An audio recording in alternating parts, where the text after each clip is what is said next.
السلام علیکم۔ بسم اللہ الرحمن الرحیم۔ شروع کرتا ہوں اللہ کے نام سے جو بہت بڑا مہربان نہایت رحم والا ہے۔ حضرت سعد بن ابی وقیع رضی اللہ عنہ کہتے ہیں کہ جنگ احد سے پہلے مجھ سے عبداللہ رضی اللہ عنہ نے کہا، آؤ ہم اللہ سے اپنی اپنی آرزوؤں کی دعا کریں۔ میں نے کہا، اچھا ہم ایک کنارے ہو گئے۔ پہلے میں نے دعا کی، الہی جب کل دشمن سے میرا مقابلہ ہو تو میرا مقابلہ ایسے شخص سے ہو جو حملے میں بھی سخت ہو اور مدافعت میں بھی پورا ہو۔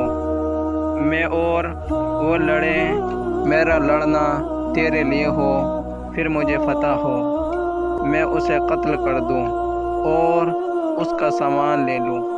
میری اس دعا پر عبداللہ رضی اللہ عنہ نے کہا، آمین۔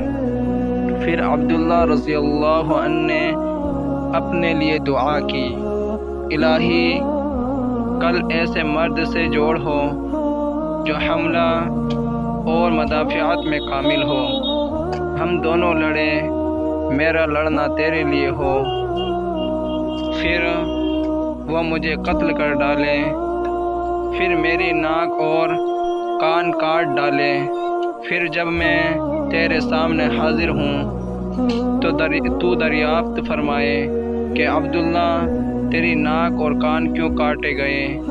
تب میں عرض کروں تیری راہ میں اور تیرے رسول صلی اللہ علیہ وسلم کی راہ میں، تب تو فرمائے کہ ہاں تو سچ کہتا ہے۔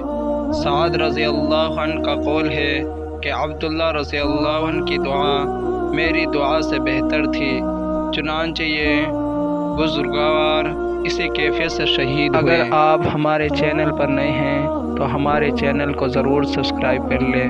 تو ملتے ہیں اگلی ویڈیو میں، تب تک کے لیے خدا حافظ۔